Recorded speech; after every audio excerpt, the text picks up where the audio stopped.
Welcome to the New Jersey Association for College Admission Counseling College Fair. We're so excited to have you participating in this event and being here at this session, Disability Programs and Applying to College. We have a fantastic speaker with us here today. My name is Greg and I'll be your facilitator. And before we get started, just a few housekeeping items. Your camera and your microphone are off, so the presenter cannot see or hear you. Please use the Q&A button at the bottom of your screen to type your question for our presenter at any time. This is just one of many different sessions happening, so be sure to check out the schedule on the website. There's a lot of great sessions happening Wednesday and Thursday. And finally, this presentation is being recorded and will be available at strivescan.com/New Jersey. And I'll put that address in the chat for you. I'd now like to turn it over to our presenter, Delphi University. Good evening, everyone. My name is Susan Ellis. I am the Senior Coordinator for Special Recruitment Initiatives at Delphi University. Delphi University is located on Long Island in New York, in a beautiful town called Garden City. Very close to the New York City area, about 23 miles from New York City. And as you can imagine, we really utilize the heck out of that location for our students, for culture, for fun, of course, for classes, for internships and jobs. So we are really excited on our location. As luck would have it, I am also the liaison for our Learning Resource Program at Delphi University. Our Learning Resource Program does serve students with language-based disabilities, ADD, ADHD, some executive functioning. It's really our two resources, our other one being the Bridges program, which is servicing students on the autism spectrum, and also some other neurodiverse students are also part of that program, depending on how those two programs together coordinate to decide which program would best serve the student. Now, Delphi is one college among many colleges that have programs just like this.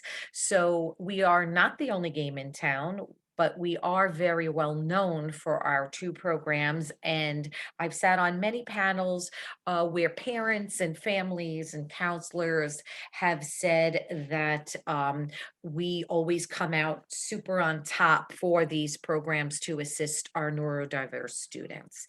So you may or may not have heard of Delphi in that capacity.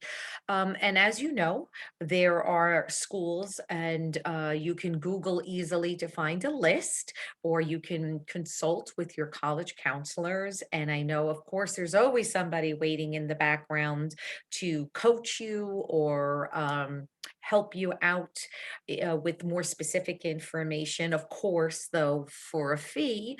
So there are coaches in the background swirling around on Google as well that can help families navigate all of this information as well and help students pick a school. So we have a bunch of different situations here. So Delphi would be a liberal arts college that can serve these students with any sort of learning disabilities or neurodiverse learning styles in one of two programs. Then you will have schools like the Landmark School, which you might know in Vermont, which is really a school that is all in. So students are actually, it's a specialized school. All the students at that school are being served for their needs, and they are living and learning together in their community on their campus. And there is no mainstreaming going on because it's more homogenous in nature. So at Delphi, for instance, and other schools like Delphi, this would be a more of a mainstream program. So let's talk for a minute. How does that admission process happen, though, in that regard? So I imagine, since I can't speak to all the other schools that have programs like ours, but I'm going to imagine that it really does probably function the same. And I think it might be that way because the law states that you cannot deny a student on their disability ever. That's just the law. But the law does allow for colleges to not alter the criteria for those students. So a little confusing. So let me explain it a little bit more fundamentally. So our college has certain score requirements, GPA requirements, and other things. We actually are a very holistic review school. So we take many, many things into consideration for admission. And we don't have a separate criteria for our students with learning disabilities or neurodiverse learning styles. We we are like many other schools in that regard for sure.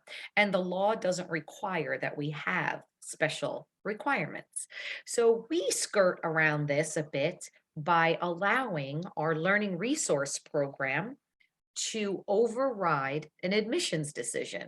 They are the only department on our campus that can do that. So if I, as the admission counselor, read the application of your student and they do not meet the criteria for a Delphi, and I then reject that student, but that student has either expressed interest in one of our two programs. So we're going to stick with learning resource for now, learning resource program.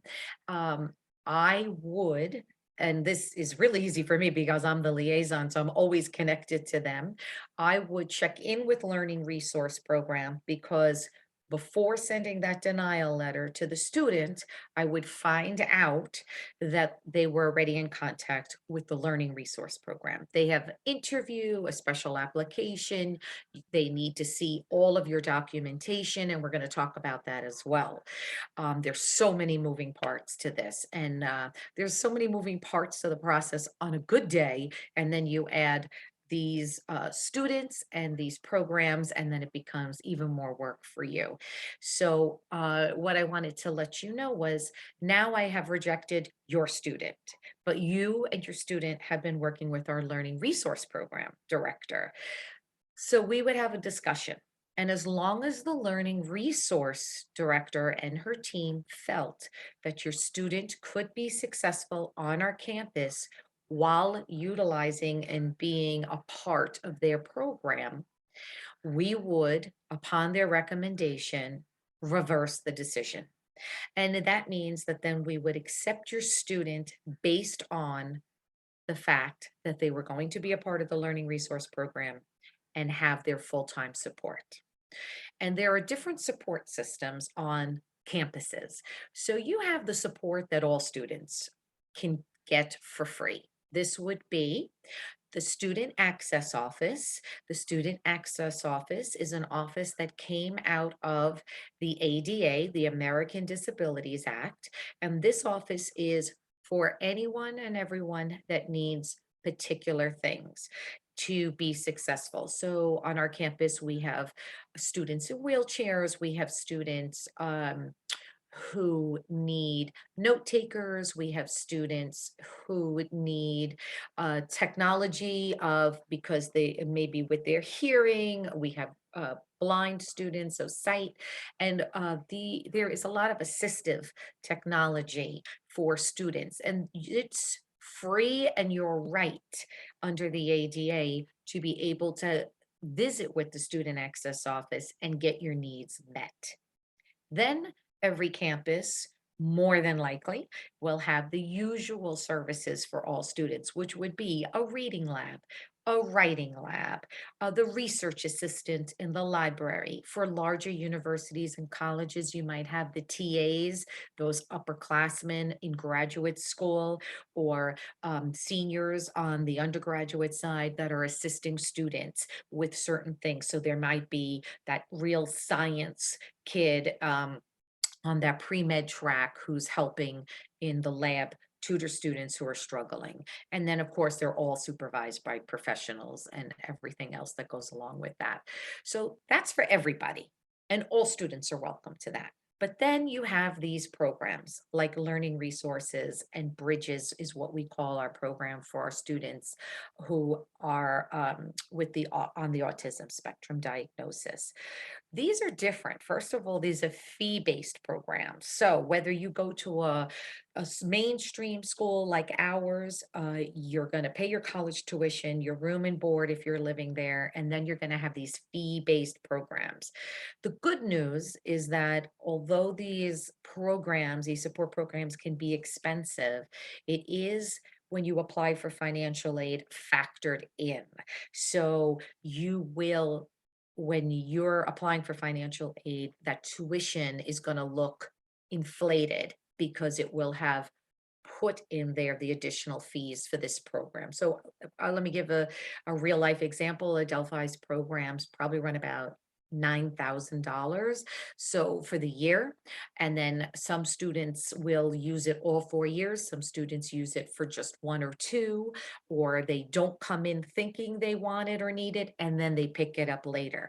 Always options. You're not locked into any more than you really want to, and many students find as they go through college that they really no longer need it.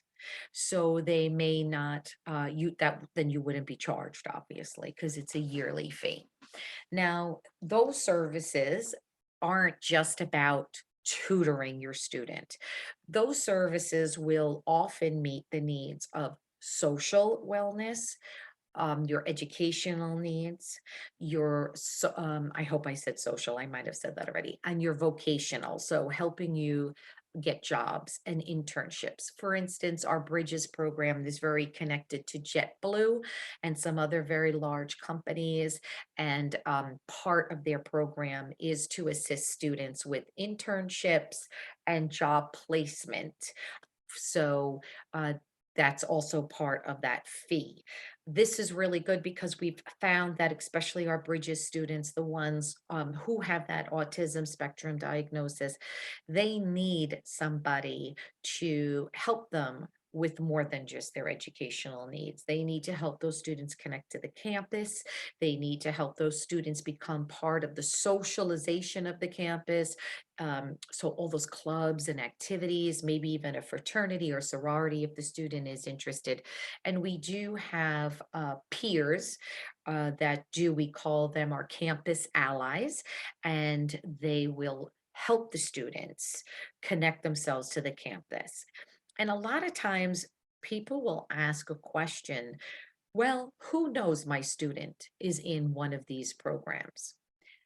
Well, your student, the program, and often not even the professor will know anything unless it is necessary for the student to inform the professor, so the professor knows this may be a student who goes out to take their exams back to the office of the learning resource program to be allotted their extra time that they're entitled to, or maybe they're a student that needs to have a test orally given to them.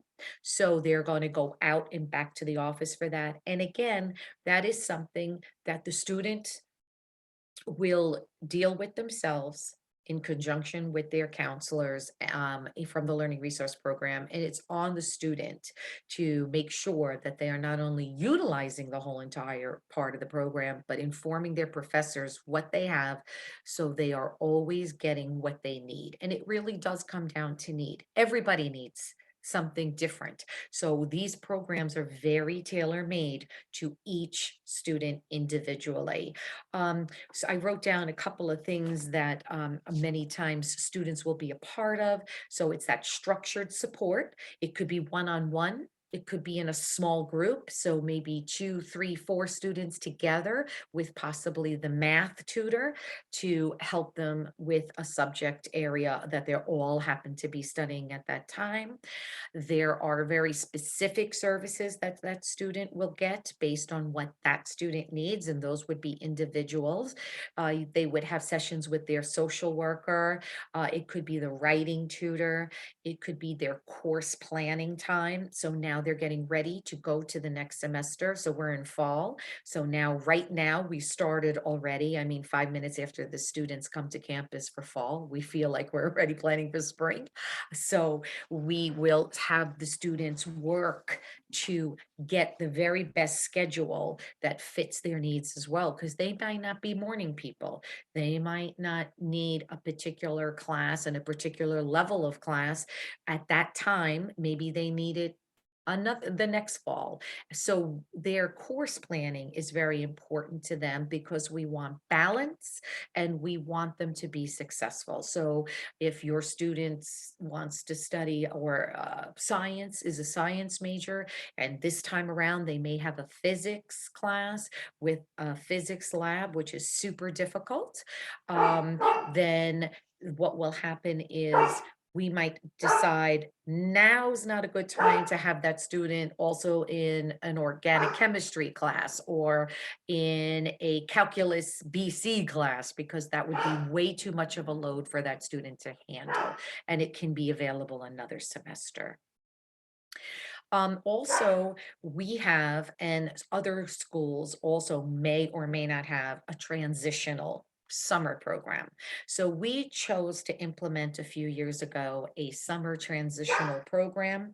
Other schools, I am sure, will also have something like this. This is where students can come to campus in the summer before the fall begins for them and be acclimated to their campus, to their residence hall if they're going to live with us, to walk around and see where everything is and understand what's available to them. And it's that time where they will also have some sort of coursework involved and some general classes that will assist them in prepping for their college experience. And a school like ours, which is mainstreaming all of our students, both in Bridges and the Learning Resource Program, there are no special classes. These students, this is not like when your students in school before this, in primary school and middle school and high school, may have been pulled from a class to go to a certain special ed class or anything else that they might have been pulled out for. There's no such thing here. So they are in the classes learning the same material with every single other student on the college campus.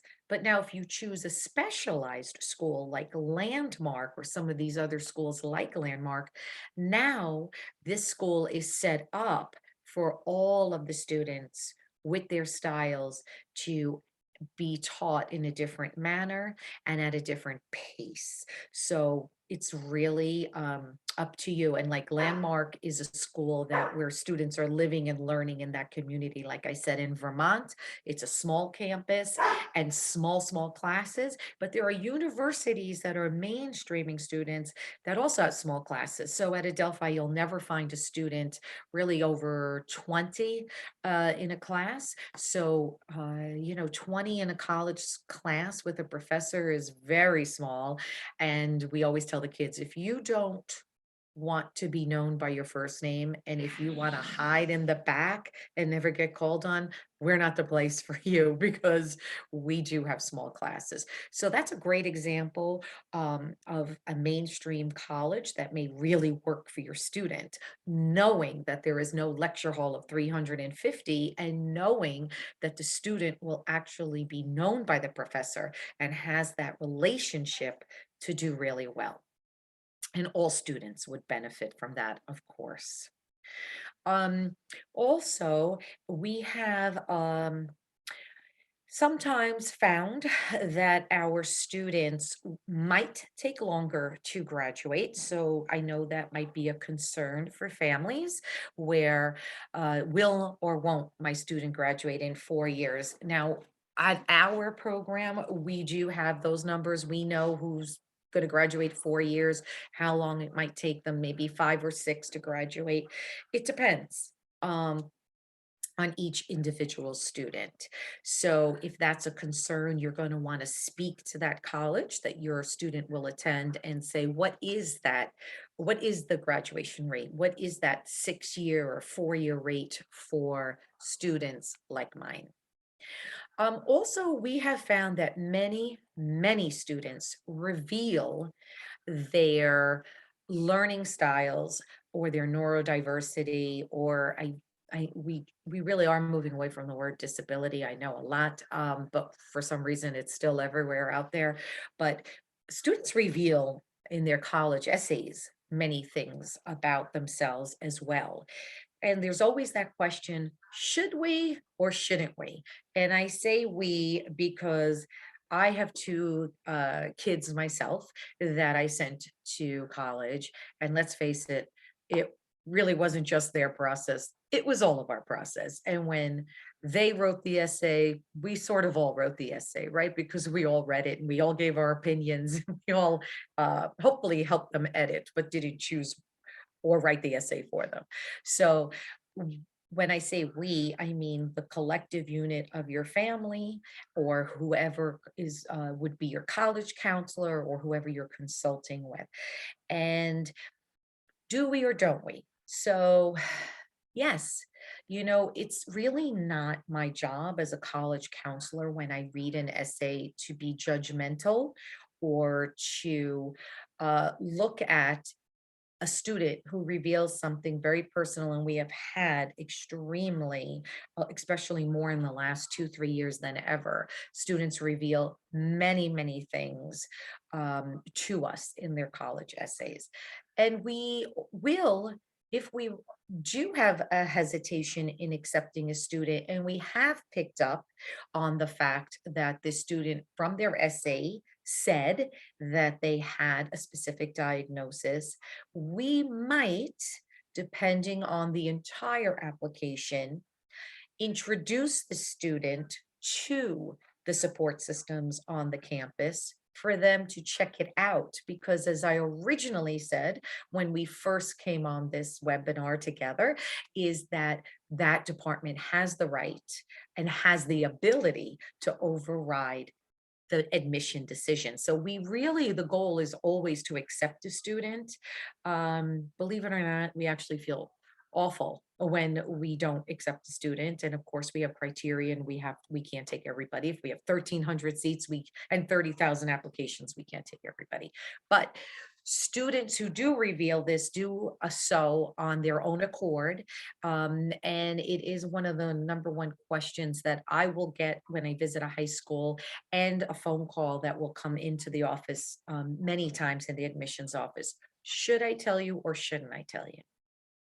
It's really a personal choice, but I will tell you it's no one's job to be judgmental. It's the job to say, I have more information about this student so I can make the very best decision for this student or advise the student in a different way. We happen to be very good at always counseling a student. So even if we have to, we do this a lot with our transfer students. If we don't accept that student, we might very well counsel them on what would be the next step for them or what might be a recommendation for them. So the more we know, certainly the better. Also, you can always discuss and investigate all that there is for the college to offer your student prior to applying. Do not be afraid to scour the websites with a magnifying glass and find people's names and phone numbers and emails to talk to. We happen to be, to a fault, an open book. So if you wanted to call our president or email her, all you had to do is go on the website, look look who's the president of the college, and you could email her. And many people do. So we want you to find that information, but you really should be utilizing those websites to your advantage and reaching out. Talk to your college counselor. Most colleges love to highlight their counselors, their faces, a little blurb about them, and exactly what area they serve. So if you know you live in New Jersey, you want to look on our website, you're going to put in your zip code, and up's going to pop a couple of different people whose have New Jersey is split into two, southern New Jersey, and then everything more north. So you'll see two different counselors, and you'll know who your counselor is, and you're going to reach out to them to help you or point you in the right direction. Never struggle to find the information you need. Find someone who can help you. And if they aren't the right person, they will point you in the right direction. You need one person to answer the phone, and if it's not the right person, they will point you in the right direction for sure. So we talked a little bit about writing this in an essay and revealing it. We talked about the difference between mainstream and specialized schools. And we talked about what does it look like when you're part of these programs. Now let's just talk for a couple of minutes about tests. So as you know, a lot of colleges have gone test optional.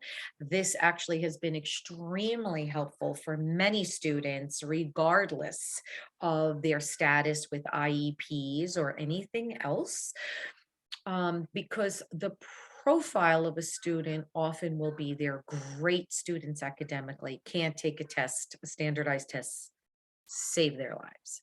Got two of my own like that. And this was a real awesome opportunity. We did stay. We enjoyed test optional so much last year that we opted to stay this way through 2023. And I just couldn't be more happy reading applications, because I think it really gives all students, but especially the students that need me, to really look holistically in the best way possible at their application, this opportunity. So definitely look for those situations. I mean, you have Ivy League schools that are test optional now.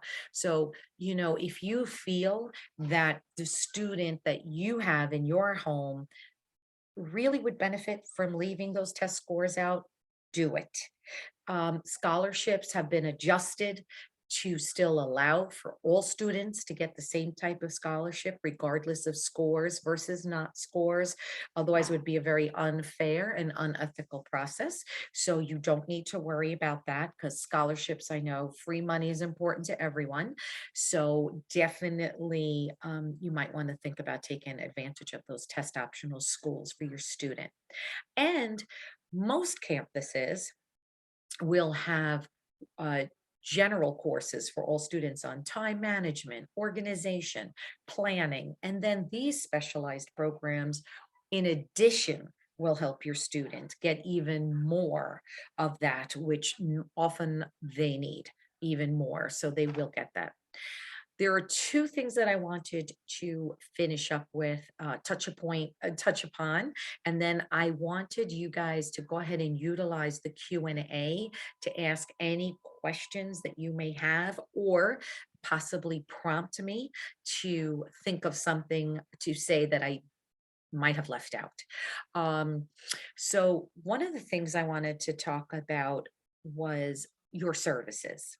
So your students who are getting ready to graduate at some point from high school, whether you're here with me and your student is a ninth, a 10th, an 11th, or a senior, you're entitled to have an updated IEP before you graduate and before you leave your high school.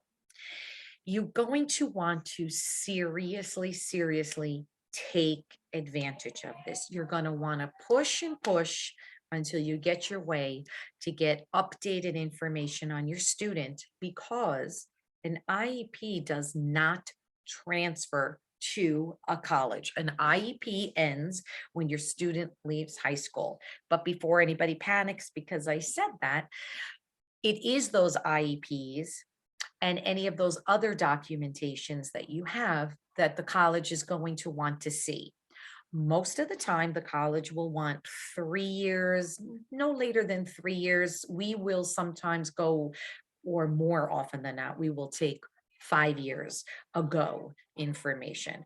But we have been trained as admissions counselors in our office to really tell families, hey, get that done again before you leave. Make it happen because you're entitled to it. They may not want to do it, but you can make that happen.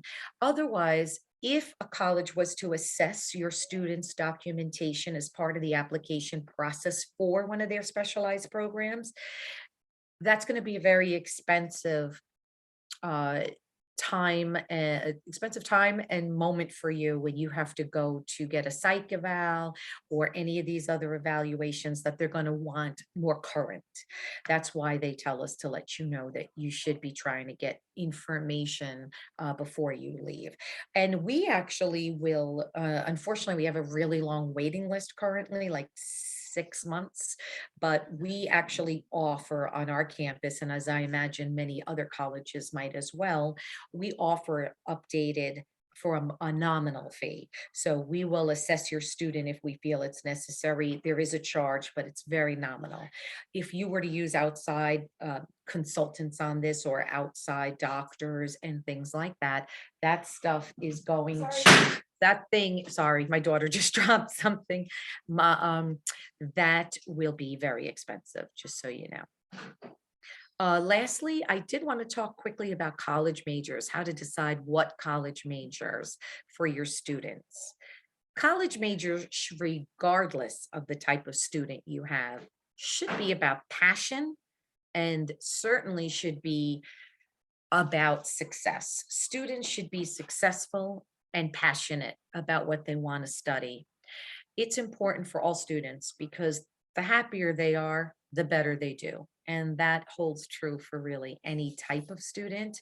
And for our students with learning challenges, it's more important than ever because what they're passionate about is really going to drive them to succeed and really embrace their college experience. I didn't have anything else that I wanted to touch upon. I think I've probably talked you all to death right now. I tried to hit upon the important points, and I did want to leave time for questions. I'm not sure if I don't think there are any Q&A at the moment. But has anybody thought about something that they might want to hear about in particular, a particular question important to you or that I might have left out in my presentation?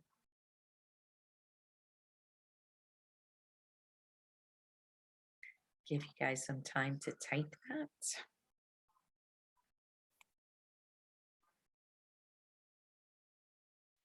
Doesn't look like anybody has any questions.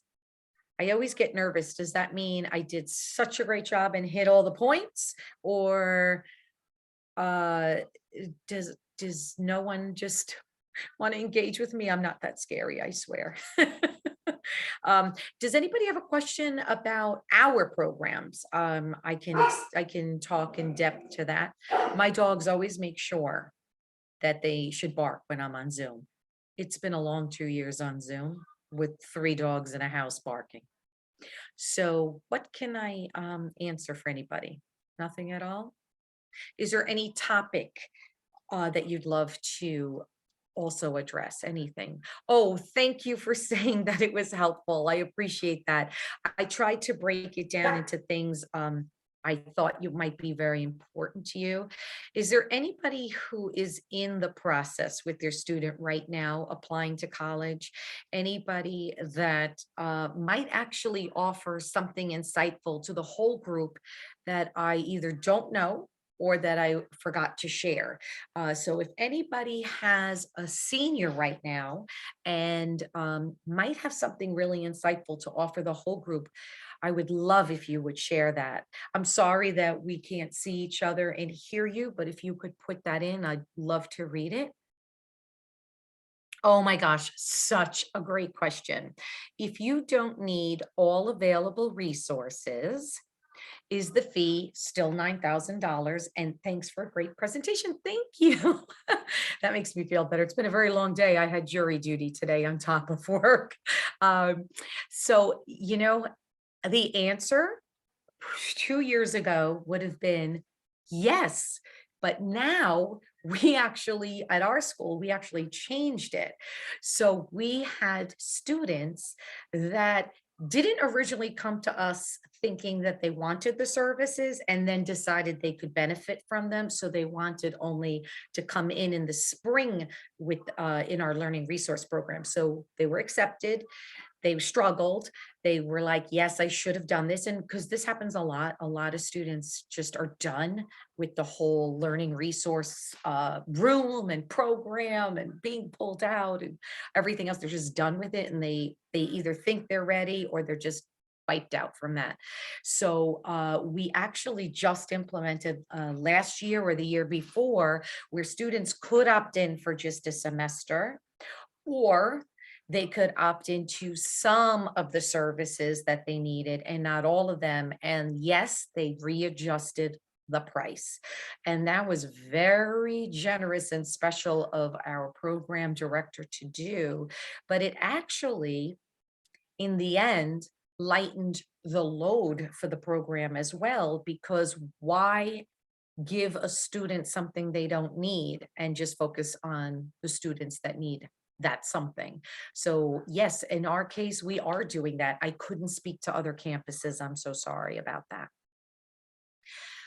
Anybody? Yes, the retesting before graduation. And then of course, it's might be too late if for some of you who have seniors at the moment, because now it's going to be hard to get that going before June.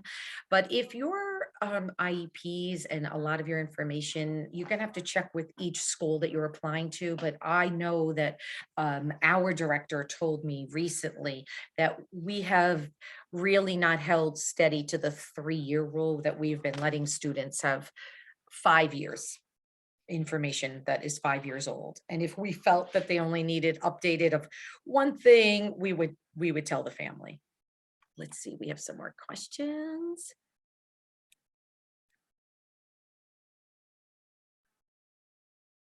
Okay, I'm going to read the question. My daughter has dyslexia and wanted to submit her SAT scores. They are middle of the pack. Schools that state they are SAT optional and a student still sends their SAT scores, will they be held against them, or are they truly SAT blind? Oh, this is such a good question. Thank you. So, and then on top of that, and I can hit both these points. So it's really not looked at negatively when test scores aren't submitted, question mark. Okay, so let's take these two questions together. And I love these two questions. So first of all, if a school decides to be test optional, which is different than test blind. There's so many different terms and people use them interchangeably because nobody understands them, and I get it. So I probably wouldn't understand them myself if I didn't do this for a living. So test optional means that a student has submitted scores and the score is indeed part of the application process. So when I open up an application on my end, when they come in from Common App, in big letters, if a student has not submitted the scores, it will say to me, do not consider scores. They won't be there, but if they're there, I cannot look at them because the student said in the application, and there is a place that you check off test optional. It can't, it's, there's ethics in admissions, and you could lose your many things on the college side. You can lose a lot of things if you're caught doing things unethically or against the rules or what's supposed to be equitable for everyone. So you have to be very careful. And nobody's going to do anything wrong, I promise you. So SAT optional. So let's take a part B to that. How do we decide? If your student is a great student, your student has a 3.85 GPA, okay? And then they got that middle of the road, or they have a 4.0 GPA, they got that middle of the road, that average score, maybe a 1030, a 1050, but they've been in all APs and honors or IBs. Why would you submit that score? It's going to hurt your profile because your student has done phenomenal, great GPA. Great rigor. Rigor of program, everybody, means if they've taken APs or honors or IB. That's what rigor is. When you hear that word, it's just, have they taken hard classes, okay, with designations like honors and AP? Why would you submit that score? But if your student has like a 3.95 and then they got like a 1350 SAT, that's very much in line with that GPA. Go ahead and submit it. It's a great score. Why not? So will it hurt you or won't it hurt you, as was asked of me, or will it be looked at negatively? No, because we've allowed you to make that decision. So no, it will not be looked at negatively. Not at all. Test blind, which I believe all the California schools now are test blind. Test blind means that whether like test blind means that no test scores will be looked at all. So if they happen to come across the counselor's desk, or if they happen to be submitted through College Board, or you just submit them because you're so proud of them, they're not going to look at them because they are a test blind school. So it does get very confusing. I know. I mean, it's like learning another language, and then wait till you guys start working on the FAFSA. That's another language in itself. So, and my least favorite thing to ever have happen on the college side, FAFSA. I could never work in financial aid. Those people I admire so much. It is so difficult. So no, not negative, test blind. You cannot, even if you submit them. So we've had students recently, because we've already had a lot of applications submitted, and we've actually had students calling us and say, oh, my scores just came back and I did awesome. Can I submit them? Well, did I read your application yet? Because you indicated on your application that you didn't want to. So depending on what our director decides, we may or may not let them. But many students last year called us. They took December exams. We already read their application, sent them their letter, and they wanted to know if they could submit their score because they were really proud of their score and they thought it would change something. And we did not allow it because they chose to be test optional. We read their application, we rendered our decision, and now we were not going to change it. The reason why is because we weren't just reading your application and basing everything and our decision on the GPA. We already had looked at all the other pieces to your application, and the scores, although they might have helped you, didn't mean we would change your decision, because there goes, just because all of a sudden you got a 1300, if you still had a terrible GPA, or you didn't have good recommendations, or you didn't have a good essay or anything else, all those pieces work together. So we weren't going to just change you from reject to accept because now you gave us a great score. So it's always good to ask those questions of the admissions office, for sure. Are there any other questions? Let's see. Oh, test optional school. Sorry, I said blind. Oh, no, but test blind's a real thing. So I'm glad that you said that. And see, you're my perfect person on this call, because you are, you're mixing up terms, thinking they mean the same thing, but they really mean different things. And you gave me the opportunity to explain it to everybody. So, and yes, if your student has like a 3.96, that's a great GPA. And definitely, so if you don't have APs and honors, so it could be for a couple of different reasons. My son went to a high school, a Catholic high school, where no APs were offered at all. All colleges have school profiles. So when your application comes in, it normally is followed with a school profile. By now I've memorized hundreds of school profiles. We know, so like my son could not be penalized for not having the rigor because it wasn't there. It wasn't offered by the high school. So he can't be penalized for something his school doesn't have. Now, if your student didn't take rigor, okay, because it probably went to that discussion in your head. Do I get a C in an AP class, or do I get an A in a regular, and I put those in air quotes because I can't think of a better word, regular class? I personally say, why do you want to do anything to harm your GPA? You're either going to harm your GPA and have rigor, which nobody's really going to care about if your GPA is not good, or you're going to have the reverse. So it's okay if you don't have the rigor, but your student did well and got a great GPA, and that's important. And hopefully that was because it was advised to you that having a more rigorous course load would not be a good idea for your student. That should always be the goal, doing what's best for the student. So Thank you, rigor, Susan. don't worry about it. Thank you, Susan, from Delphi University for a great session and lots Thank of you. good information. Thank you to everyone for joining us on this session about applying for college through with disability programs. When you close this window, there'll be a link to a very quick 5-question survey, and we'd appreciate any feedback that you can give us. And let me just go ahead and share my last screen. Sure, sorry. We encourage you to check back on the schedule and sign up for additional sessions. There are lots of sessions happening both Wednesday and Thursday. Please sign up. And remember, you can find this session's recording as well as all of the other session recordings at strivescan.com/New Jersey. And that's just one word, New Jersey.